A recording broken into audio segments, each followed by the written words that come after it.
சுச்சக்கர வரதாச்சாரியம் சுத்த சத்வ குருத்தமம் ஸ்ரீநிதி ராகவம் வந்தே ஹியபார கருணாகரம் கவிதாஜித கல்லோலி கன்யகா காந்தவக்ஷசே கருணாதி குணாத்தியாய கமலாநிதயே நமஹ.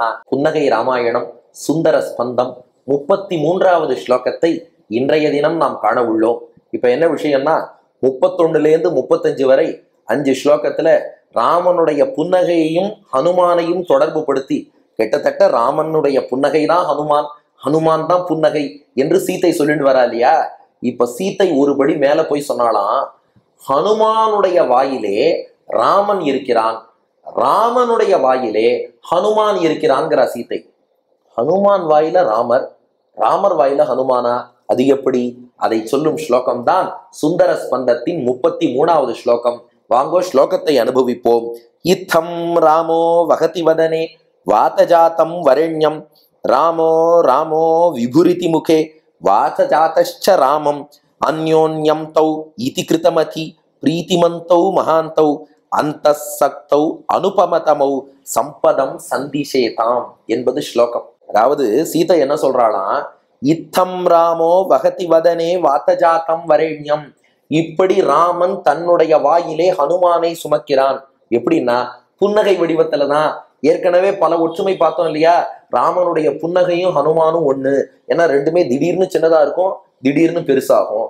அதுபோல இருவருமே பக்தர்களுக்கு ஆனந்தம் தருகிறார்கள், இருவருமே பக்தர்களை கவர்கிறார்கள், பக்தர்களால் போற்றப்படுகிறார்கள். இரண்டுமே புன்னகையும் சரி ஹனுமானும் சரி சீதைக்கு பேரானந்தம் தந்திருக்கிறார்கள். புன்னகை ஹனுமான் இருவருமே வாயு காற்றோடு தொடர்புடையவர்கள். அப்போ கிட்டத்தட்ட ஹனுமான் தானே புன்னகை. அப்போ ராமன் தன் முகத்தில் புன்னகையை தாங்கி இருக்கிறான், வாயிலே புன்னகையோடு விளங்குகிறான்னா தன் திருவாயில் புன்னகை வடிவில் ஹனுமானையே தாங்கின்னு இருக்கானா ராமன். ஹனுமான் தனக்கு செய்த உதவிக்கு என்ன கைமாறு பண்றது? இந்த புன்னகை வடிவில என்னுடைய திருவாயில் நான் ஹனுமானையே தாங்குகிறேன் என்று தன் வாயில் ராமன் ஹனுமானை புன்னகை வடிவில் தாங்கி இருக்கிறான். இப்ப ஹனுமான் பார்த்தாராம், பெருமாள் என்ன தன் வாயில தாங்குறார்னா என் வாயில் அல்லவோ நான் ராமனை தாங்க வேண்டும். அதனால ஹனுமான் தன் வாயில ராமனை தாங்குறாராம்.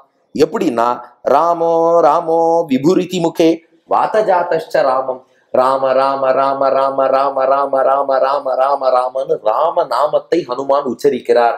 ராமனுடைய நாமத்தை சொன்னால் அந்த இடத்துல ராமனே இருக்கான்னு அர்த்தம். ஹனுமானுடைய நாவிலே ராம நாமம் இருப்பதாலே அந்த நாக்குல ராமனே உட்கார்ந்துருக்கான்னு அர்த்தம். அப்போ ராமன் தன் வாயில் புன்னகை வடிவில் ஹனுமானை சுமக்கிறான், ஹனுமான் தன் வாயில் ராம நாமத்தின் வடிவில் ராமனையே சுமக்கிறார். அதனால அந்யோன்யம் தௌ இதி கிருதமதி, அதனால ரெண்டு பேரும் அந்யோன்யமா இப்படி ஒரு ஏற்பாடு பண்ணிட்டாலும், உன் வாயில என்ன வச்சுக்கோ, என் வாயில உன்னை வச்சுக்கிறேன் அப்படின்னு ஏற்பாடு பண்ணிட்டு பிரீத்திமந்தௌ இருவரும் மிகுந்த ஆனந்தத்தோடு, மகாந்தௌ உயர்ந்தவர்களாக, அந்தசக்தௌ உள்ளத்தாலே இணைந்திருப்பவர்களாக, அனுபமதமௌ ஒப்பற்றவர்களாக ஹனுமானும் ராமனும் இப்படி விளங்குகிறார்கள். இந்த ஸ்லோகத்தை கேட்ட நேயர்களுக்கெல்லாம் சம்பதம் சந்திஷேதாம், ஹனுமானும் ராமனும் சேர்ந்து எல்லா செல்வங்களையும் கொடுக்கட்டும். இதுவும் சீதை சொல்ற வாக்கு. அப்போ சீதை இப்ப என்ன சொல்லிட்டா, புன்னகை வடிவில் ஹனுமானை தன் வாயில் ராமன் சுமக்கிறான், ராம நாமத்தின் வடிவில் ராமனை தன் வாயில் ஹனுமான் சுமக்கிறான். இப்படி இருவரும் ஒத்த கருத்தோடு இணைந்திருக்கிறார்களே, இவா ரெண்டு பேரும் சேர்ந்து நேயர்கள் அத்தனை பேருக்கும் செல்வத்தை அருளட்டும்.